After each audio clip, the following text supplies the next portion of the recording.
कि होश में न भाड़ी हर सुन के कान्हा के मुरलिया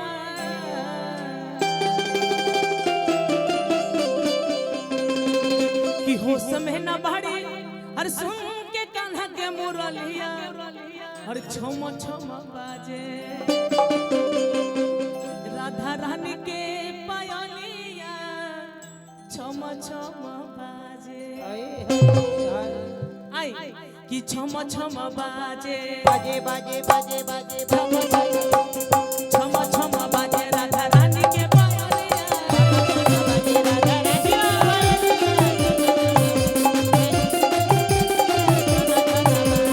हो सबे ना बहड़ी सुन के कान्हा के मुरलिया हो सबे ना बहड़ी सुन के कान्हा के मुरलिया। अच्छा हमनी के भजन गा के तर जाते नहीं जा तो वो लोग डांस होकर भजन पे कह दे जा तो वो लोग तो तर जाए जा है पीछे वाला ग्रुप मल्टी पब्लिक डांस के लिए तेरे लोग गा जाए जा ये लोग रिकॉर्डिंग में खाली हिलाई हो तेरे पीछे वाला ग्रुप आ जा बाबू तुम भी आ जाओ इन लोगों को थोड़ा सा रेस्ट करने दो क्योंकि इन लोगों को रिकॉर्डिंग करना है। ऐसे हमनी के तो मन के बाद गीत गा गा के कह देते नहीं जा तो हम तो नाच लगा भजन पे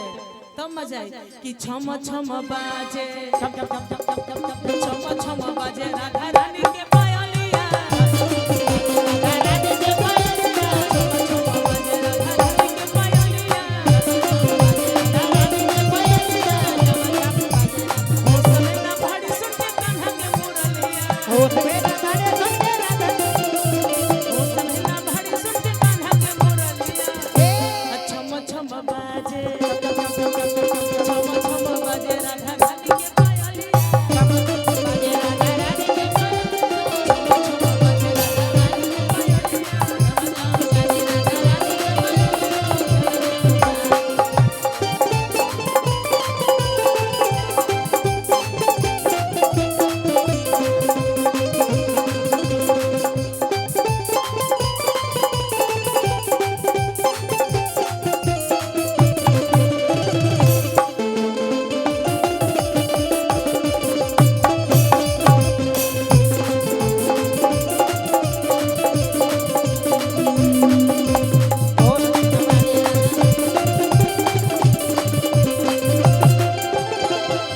जहाँ प्यार की बात आवे जहाँ दोस्ती की बात आवे तहाँ कृष्ण जी की याद कई जाला आहो आहो कई जाला ना एकदम प्यार की गवाह बाटे धरती आसमानवा बसेरा रानी के हुकन हमें परानवा प्यार की गवाह बाटे धरती आसमानवा बसेरा रानी के हुकन हमें परानवा हर केहू जीत चोर रे आर केहू कहे छोलिया केहू जीत चोर कहे केहू कहे छोलिया केहू जी का जोर काहे केहू काहे छलिया केहू जीत चोर कहे केहू कहे छोलिया। लेकिन होलियो गा देवे के हमने के यही में चलो चलो अरे होली खेले रघुबीरा अवध में होली खेले रघुबीरा ए होली खेले रघुवीरा अवध में होली खेले रघुवीरा होली खेले रघुबीरा अवध में होली खेले रघुबीरा होली खेले रघुवीरा अवध में होली खेले रघुवीरा होली खेले रघुबीरा हो अरे होली खेले रघुवीरा हो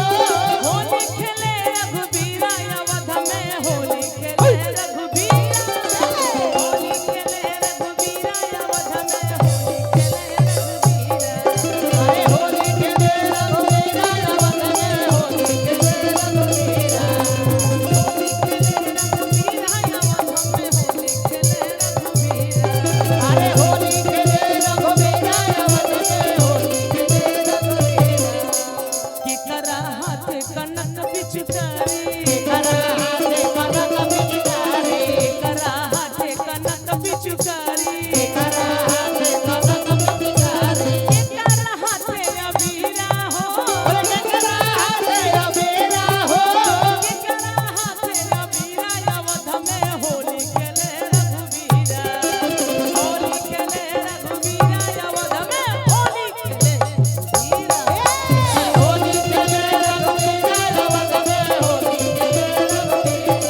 आइए हरिराम जी।